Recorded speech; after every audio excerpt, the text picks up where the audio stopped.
Welcome to Sex at 11. I'm Rebecca Rosenblat, certified relationship and sexuality therapist and your host, here to answer all your intimate questions about love and lust.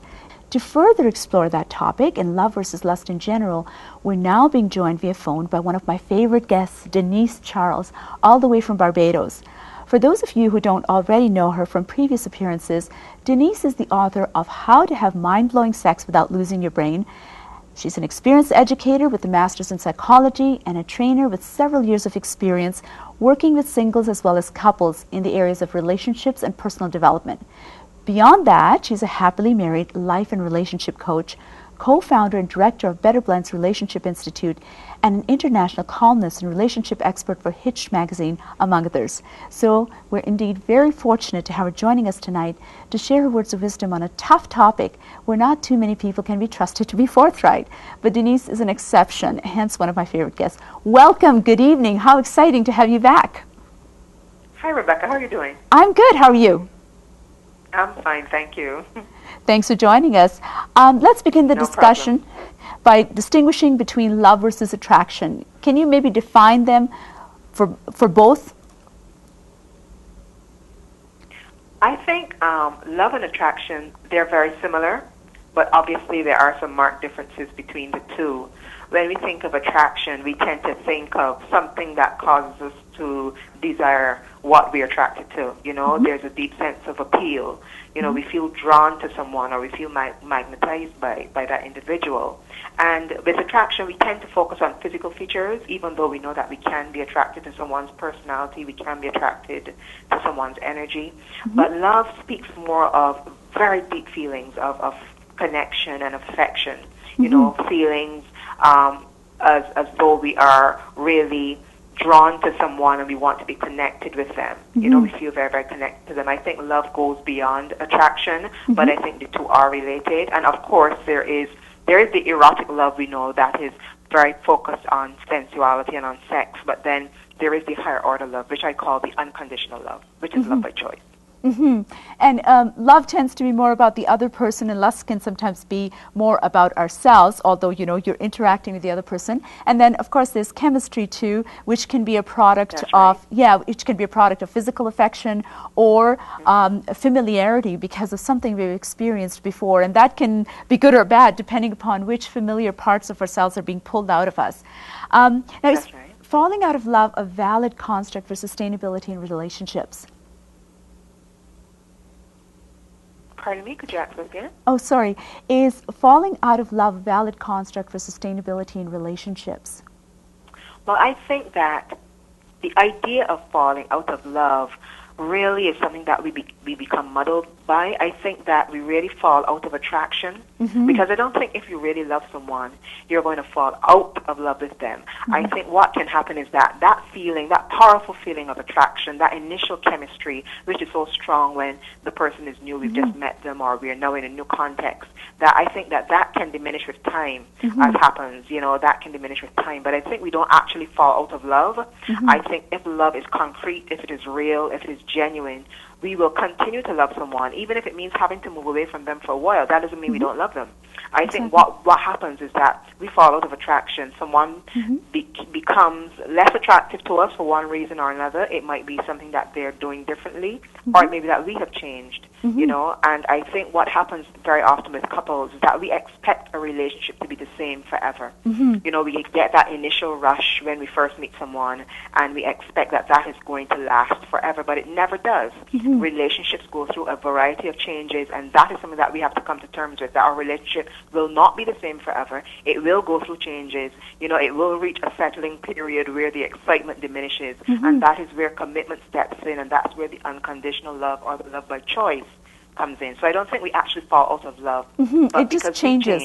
Yeah, and you mentioned expectations, and I think that's where we run into trouble because thanks to media, we expect it to continue in a certain way, but we know that there's four Exactly. stages. The first one is limerence. This is chemistry. You're getting stoned on those feel-good hormones because Mother Nature has one agenda. It wants you to mate.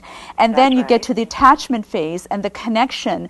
And lots of times what I find is people come to me and say, oh my God, they're panicking that I don't feel that way anymore, or my partner doesn't feel that way anymore. And they don't realize that in fact they've moved into a deeper attachment and they don't have to have this high octane, just That's right. totally high all the time, and they can in fact relax. I mean, we'd burn out if that continued forever. So I think once... That's why I think we really need to understand and write out those different relationship stages without, as you said, panicking. Expecting them to be the same all the time. Exactly. And once we know, then we can, in fact, look forward to it, and we can start to relax in it, and we can start to enjoy each other. You know, that moment where you're just sitting together, you don't even have to talk, you just enjoy being in the person's company, and you're side by side, and it doesn't have to be that huge effort to keep it really, really exciting.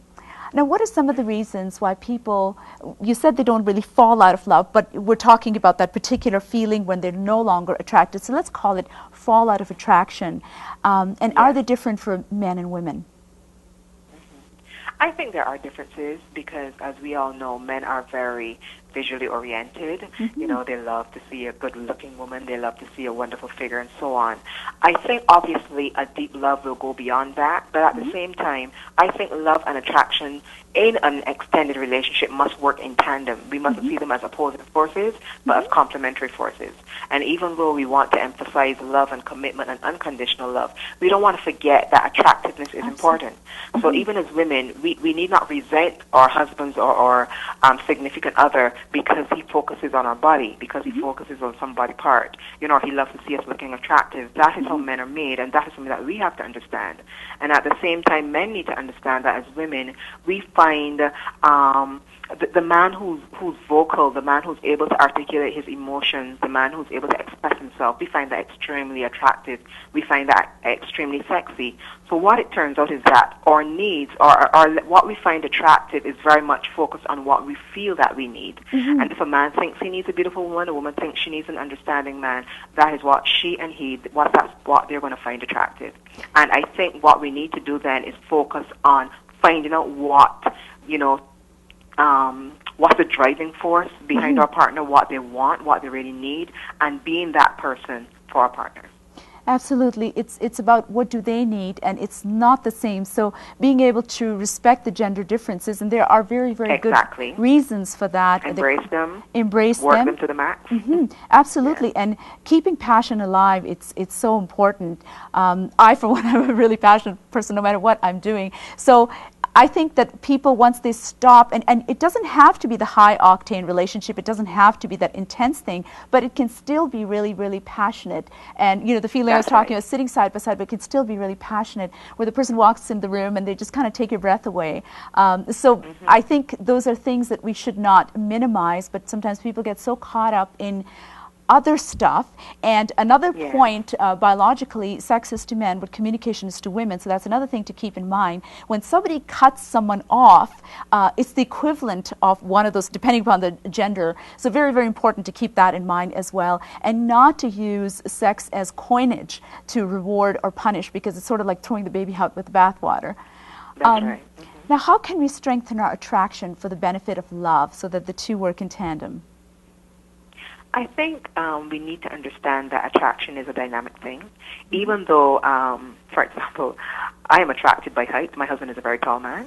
He has hair on his chest and he has hair on his face because I love that in a man, But at the same time, I need to understand that maybe as he grows older, maybe some things will change, and he needs to understand that with me as well. So we need to understand that even though we might have core things we're attracted to, attraction can be dynamic. And at the same time, what we found attractive in our 20s and 30s isn't necessarily what we're going to find attractive in our 40s and 50s.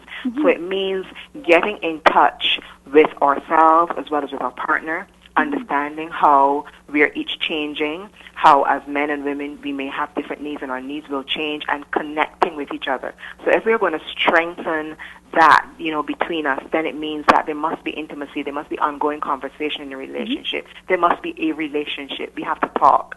we have to, be in tune with each other. And I think when we're like that, then we're able to sort of meet our needs when it comes to the area of attraction and what we want to do to cause our spouse or our partner to continue to be attracted to us, and vice versa. And it can't happen if you're not connected. Right, and reaffirmation is really important too. We need to reaffirm our partner instead of assuming that they know that they're attractive to us. It's because everybody's changing. We're changing. It's not just the partners.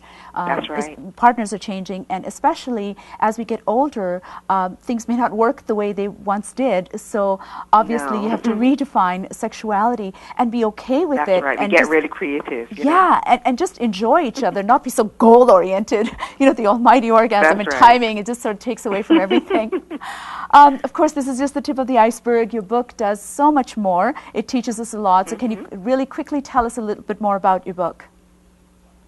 My book, How to Have Mind-Blowing Sex Without Losing Your Brain, does explore this topic to some degree. We do look at the issue of love and what it's all about. We try to debunk some of the myths with respect to sex and sexuality and what makes a man sexy, what makes a woman sexy. So if you do get my book, you'll get a chance to explore this idea of love, sex, and relationships a whole lot more. And how can our audience grab a copy of your book? They can log on to Amazon.com. The Kindle version is available there. If they want to get a paperback copy, then they have to contact me via email. Okay. So you can give us your URL as well? Yes. My popular blog, Red Red Apples, redredapples.wordpress.com.